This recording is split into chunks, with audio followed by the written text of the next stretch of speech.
dahil sa katotohanang ipinapangaral ng Santa Iglesia Katolika na hindi maitanggi ng mga protestante sa lungatang aral at pahayag ng mga pastor.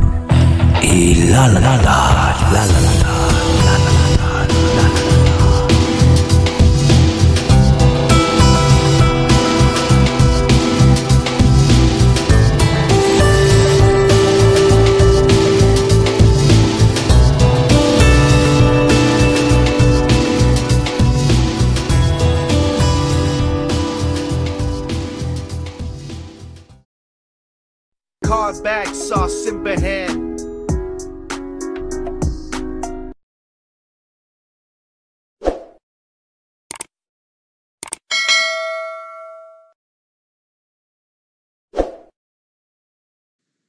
Hello, bro. Hello, good evening. Yeah, hello, good evening, bro. Brother Jando, ano ba yung kaibahan doon sa tatay ni Mama Mary tungkol Jacob o yung isa, Joseph? Paano yun ipaliwanag? Ano niya? Ibigay niya kay Brother John Ray. Doctrinal ikaw yan. lang muna kasi may ka John Ray mayroon akong ipaliwanag rin kay John Ray. Ikaw muna. Sige. So, ang gusto mo, ako paliwanag. Okay. Yung sinasabi sa Mateo 1:16 na si Jacob ang ama ni Jose, yun ba? Yes, tama. Oh. And then sa Lucas 3:23, si Eli ang ama naman ni Jose. Tama. Okay, i-reconcile yun, ito ang sagot. Si Jacob at si Eli magkapatid. Correct. Yan. Tama yun. Magkapatid sila. Bakit ba ang paano nangyari yon? Sinong magulang diyan? Sinong panganay? Ako na lang magpaliwanag yan, Brother Jando. Sige, sabi yan. Sabi ko na, Brother John yung paliwanag yan eh. Okay. Una-una kapatid, para maunawaan natin, tingnan talaga natin ang kultura ng Hudiyo. Yes. Kasi sa kultura ng Hudiyo, kapag nag-asawa ang isang lalaki, tapos namatay yung lalaki, yung asawa niya, hindi pwede yun mag-asawa ng iba. Ang aasawahin niya yung kapatid ng kanyang asawa. Nakuha mo? Yes. Tapos pag nagkaanak silang dalawa, yung anak nilang dalawa ipapaangkin doon sa asawang namatay. Ipa-attribute. Attribute. Nakuha mo? Basahin mo ba dyan do ang Deuteronomy 25:5 at saka 6. Deuteronomy 25? 5 tsaka 6. 25:5 hanggang 6. Ang sabi ganito. Basahin mo na lang sa magandang balita Biblia para maganda yung pagkatagalog. Okay. Kung may dalawang magkapatid na naninirahan sa parehong bahay at mamatay na walang anak ang isang lalaking may asawa, ang nabiyuda niya ay hindi maaari mag-asawa sa iba. Dapat siyang pakasalan ng kapatid ng namatay. At ito ang tutupad sa tungkulin ng kapatid na namatay.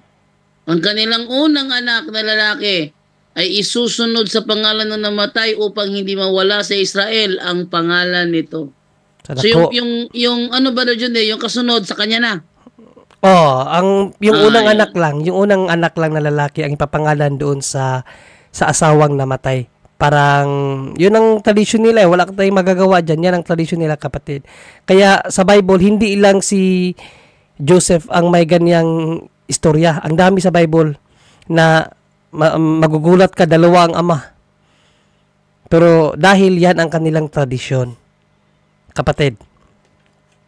So ang tatay talaga noon si Eli o si Joseph? Kanino ipinangalan si Jacob? Kay? Si Joseph kay Jacob, di ba? Jacob, si Jacob yung tunay na ama. Biological father. Actually, hindi binanggit ba sa Bible ba dyan kung sino talaga ang nanay ni Jose? Wala no? Wala ako na kasi based sa explanation diyan na kasi pinakinggan ko ang explanation diyan sa mga apologists din. ano lang, parang hindi sila sure. Hindi sila sure, pero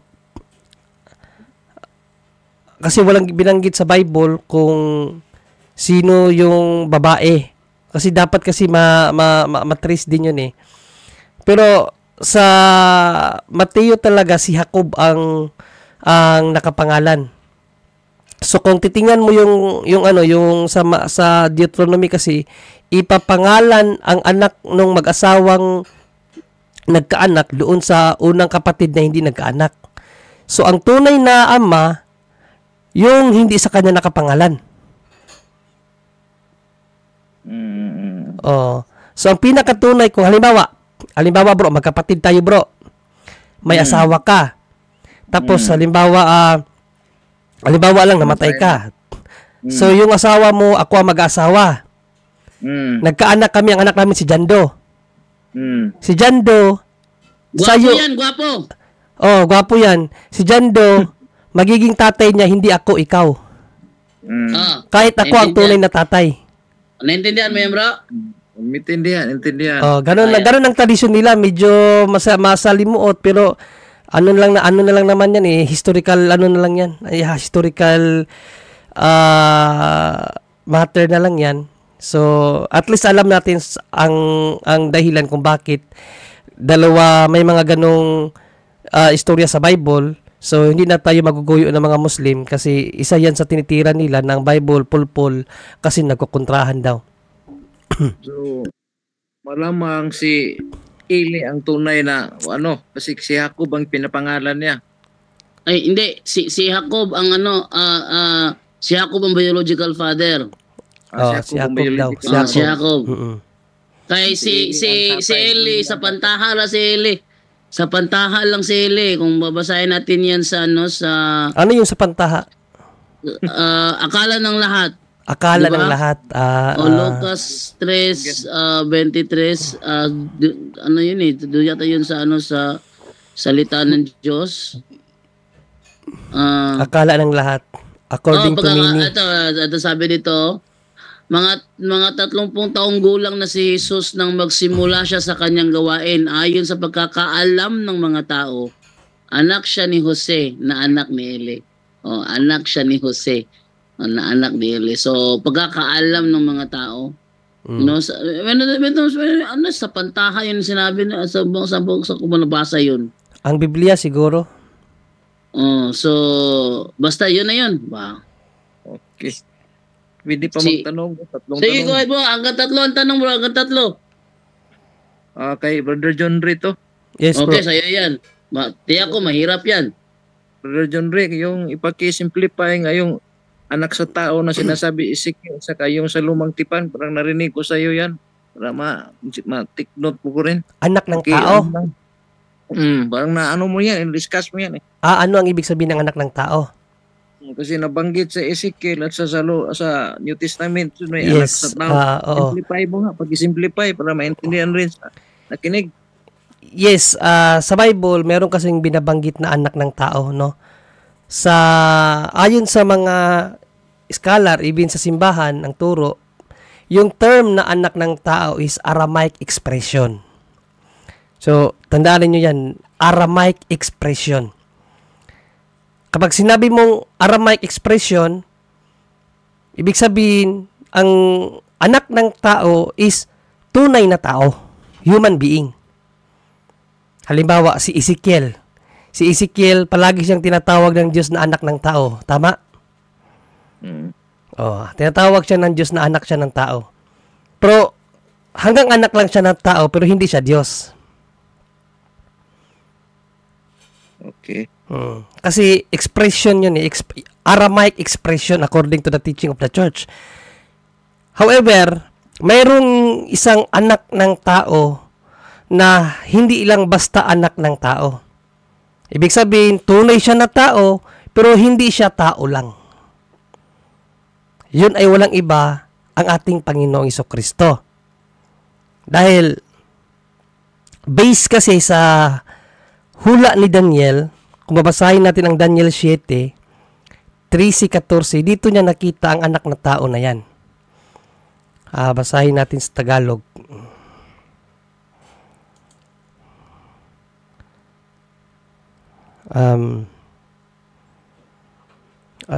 Anong version ba sa Tagalog to maganda?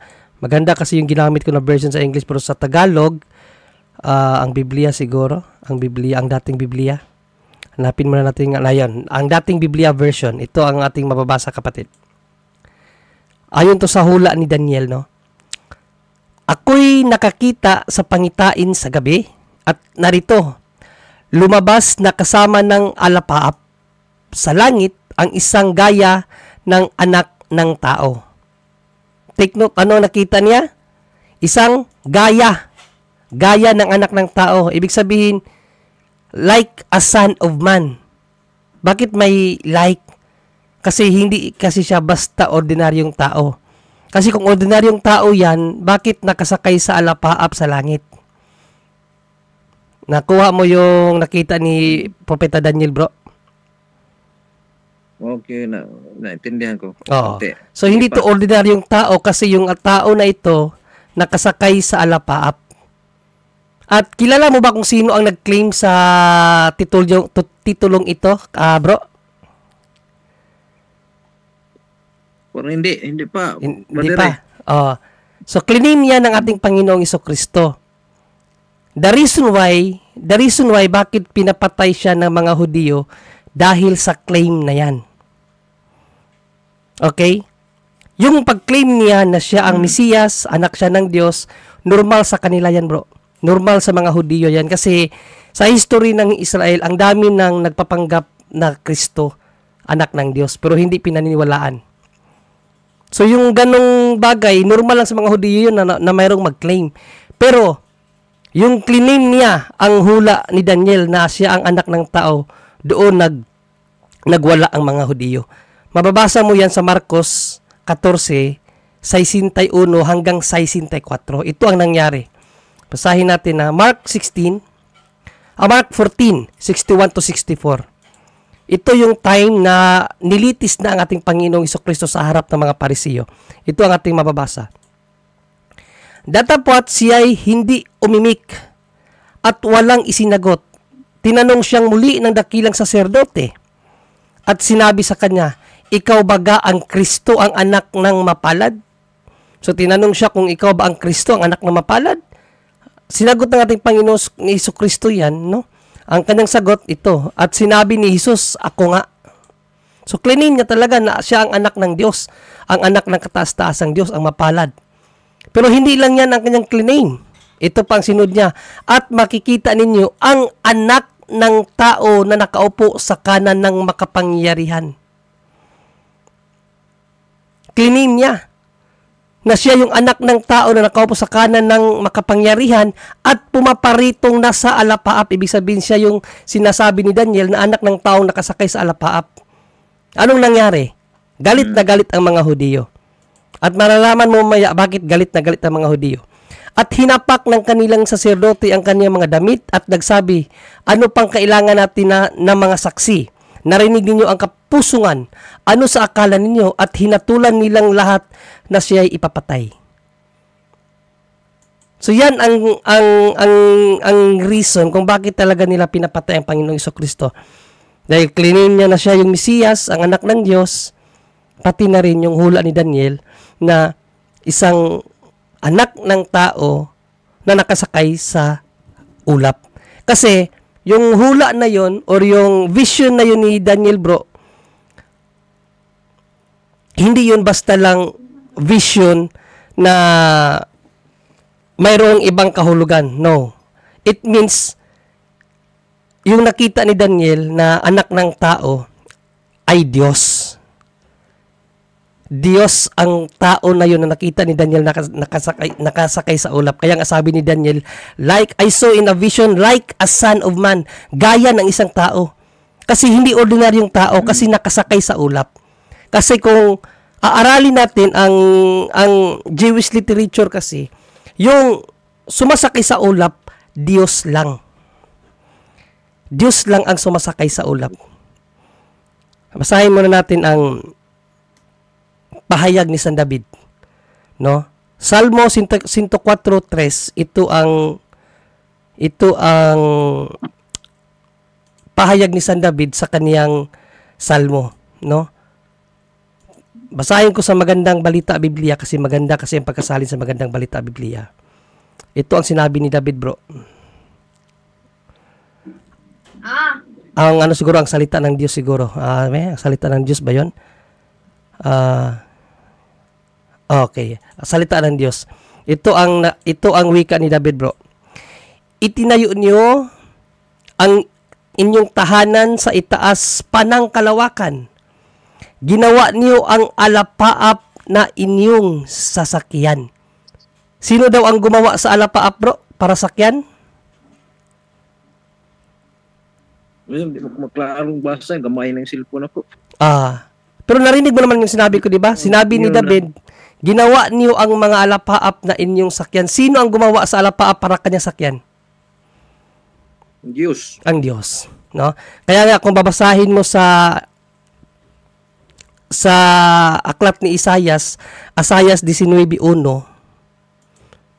ito ang kanyang sinabi, no? Isaiah 19:1, Magandang Balita Biblia, ito ang sinabi ni Isaias. Narito ang pahayag tungkol sa Ehipto. Tingnan ninyo, nakasakay si Yahweh sa isang mabilis na ulap patungo sa Ehipto. Sino ang nakasakay sa ulap patungo sa Ehipto, bro? Yahweh. Si Yahweh. Ibig sabihin na nakasakay sa ulap ay Diyos.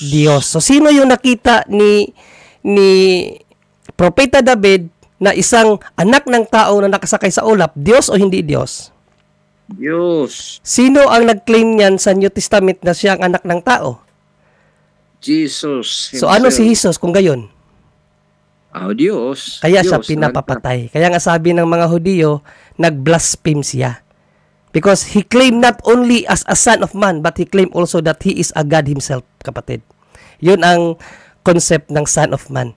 It is Aramaic expression na ibig sabihin tunay na tao, human being. Ayan ang ibig sabihin ng anak ng tao or son of man.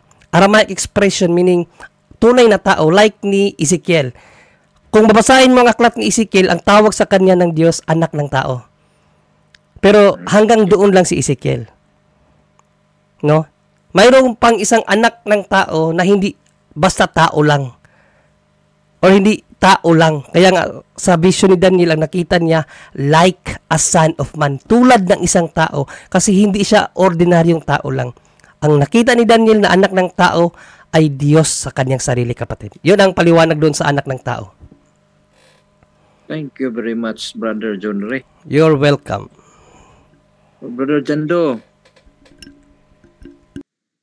Brother Jando. Patuloy. Ano pang tanong? May tanong ka pa? Mayroon pa. Brother, kung saan na to? Kay Brother Angel. Brother Angel naman. Brother Angel, parang narinig ko sa iyo yung ilan ba yung parang maraming tinatawag na Herodes sa Bible. Parang narinig ko sa iyo maraming Herodes. Paki-simplify nga rin kasi i-take note ko ito bukas. Kung sino yung Herodes dati? Ano sinabi ko, bro?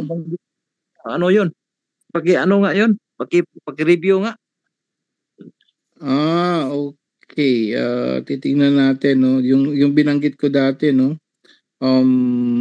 Well, una, yung isang Herodes dati, kung naalala nyo, no? Yung Herodes na nagpapatay sa dalawang kung naalala nyo,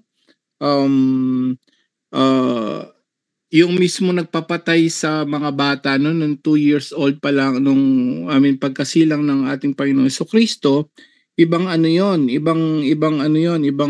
Herodes yun, no? Kasi ibig sabihin ng Herod kasi it's also a king, no? Yun tinatawag na yung una noon, yung isang Herod na yun, yun yung si Herod the Great. Yung mismo ang sinabi niya na okay, 'di ba siya nagpapunta dun sa mga pantas. Naalala niyo yun, yung si Herodes din yun. Nagpapunta sa mga pantas dun sa mismo sa Bethlehem para tignan. Sige, sabi niya, para sambahin ko. Nung hindi na nakarating, nagalit siya kasi alam niya yun ang purpose niya, dahil nung nalaman niya magkakaroon ng bagong hari, iniisip niya yon physical structures na na talagang hari siya ng Israel o ng Jerusalem. Politically, socially, hindi niya alam, spiritual yon. So sa galit niya, pinapatay niya 2 years old below. That's Herod the Great. So nung panahon naman, pansinin niyo, yung 30 years old na si maalala niyo, ang ating Panginoon Kristo, yun na, di ba? Yun ang panahon na naman ni John the Baptist. Yung John the Baptist at saka ni ang ating Panginoon Kristo, kapanahonan nila, anak na ni Herod the Great yon. Herodes pa rin yun. Pero si Herod Antipas yun. Okay? So, yung Herod Antipas naman, yun yung may kinuha niya yung asawa ng kanyang kapatid. Herodes din yun, pero si Archelaus yun. Archelaus. Yung asawa ni Herod Archelaus, yun yung kinuha ni Herod Antipas na nagpapatay kay John the Baptist, nagpapugot ng ulo. Lahat yun mga Herodes because they also called a king. No? So sila yung tatlo na pero actually meron pa yung mga Herodes later on, may Herod Agrippa, Herodes Philip Herodes, ganun. So sila yung mga pero yung pinakasikat doon yung Herod the Great, Herodes, tatay yun ni Antipas na nagpapatay kay San Juan Bautista. Yung Herod the Great naman, siya yung lumang Herodes na nagpapatay sa mga bata na 2 years old below, kapatid. Naliwanagan na talaga ko ngayon na hindi para yung parihang Herod, yung Herod at saka Herod Antipas. Yun lang na importante yung dalawa, yung napapugot saka yung napapatay sa mga bata. Yes, that's the kala ng iba pag sinabing Herodes kasi isang tao yun, hindi po. No, may mga pangalan talaga sila, kaya lang pare-pareho silang Herod, pare-pareho silang mga king.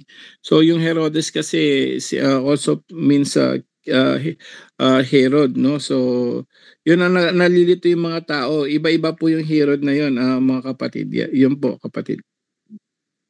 Magtanong ba sana ako pero pang-apat na medyo so wala lang. Magtanong ba sana ako pang-apat na bawal na So, okay lang bro, wala namang ibang nagtanong bro. Buhusin mo na yan. Sa'yo to, Brother John Ray. Sige. Ano ba ibig sabihin yung sa Revelation 7 na yung mga nililinis na sa dugo ni Kristo, yung naligtas na ba yung madapit sa 144,000? Yung nililinis sa dugo ni Kristo. Revelation 7? Anong 7, 6, 9? Marang ganyan. Mga ganyan. Sa 7 na papunta taas. Basahin natin.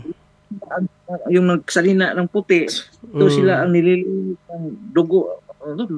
Dugo ni Kristo. Basahin natin na simulan natin sa 1 siguro para makuha natin yung sinasabi, makita natin. Yung mga 144,000 naligtas, tapos yung chapter 7 ba? Puti, ito sila ang nililinis. Chapter 7? Yung naglilinis. 7 siya yun. Pagkatapos nito nakita ko ang 4 na anghel na nakatayo sa 4 na sulok ng mundo. Pinipigil nila ang 4 na hangin upang walang hangin umihip sa lupa, sa dagat o sa alinmang punong kahoy. At nakita ko ang isang 4 na anghel na isa pang anghel na galing sa silangan na taglay ang pantatak ng buhay na Diyos. Sumigaw siya sa 4 na anghel na binigyan ng Diyos ng kapangyarihang maminsala sa lupa at sa dagat. Sinabi niya, huwag mo na niyong pinsalain ang lupa, ang dagat o ang mga punong kahoy, hanggat hindi pa natin natatakan sa noo ang mga lingkod ng ating Diyos. Ayon sa narinig ko, 144,000 ang lahat ng tinatakan mula sa 12 lahi ng Israel. So, idirekta natin sa 9. Pagkatapos nito nakita ko ang napakaraming tao na hindi mabilang sa dami. Nagmula sila sa lahat ng bansa, angkan, lahi at wika. Nakatayo sila sa harap ng trono ng tupa. Silang lahat ay nakadamit ng puti at may hawak na palaspas.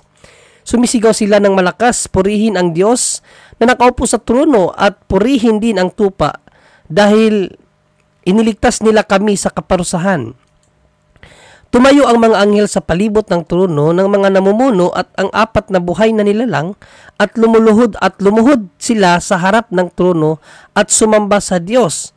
Sinabi nila, Amen, ang Diyos natin ay dapat purihin, sambahin, pasasalamatan at parangalan.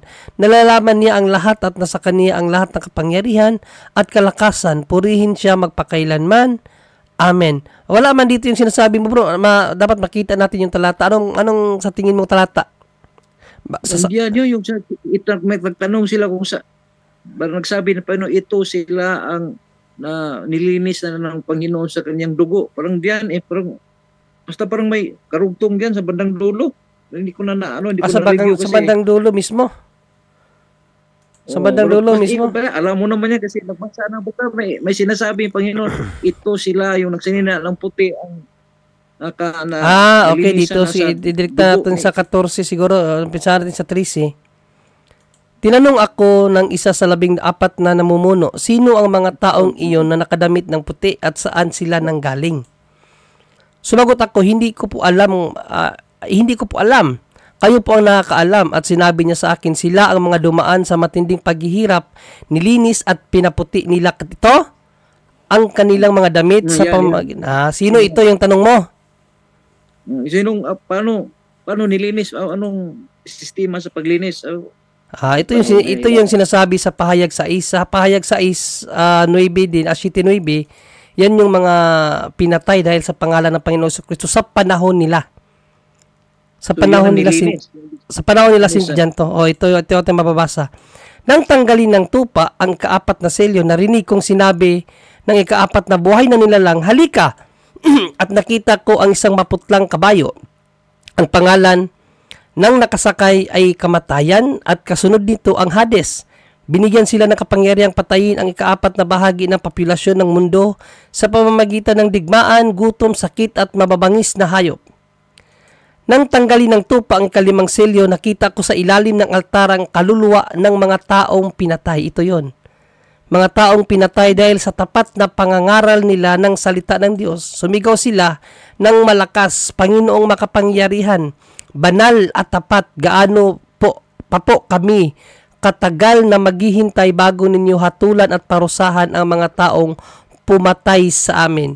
Bawat isa sa kanila ay binigyan ng puting damit at sinabihang maghintay ng kaunti pang panahon hanggang sa mabuo ang bilang ng kanilang mga kapatid at kapwa naglilingkod sa Diyos na papatayin ding tulad nila.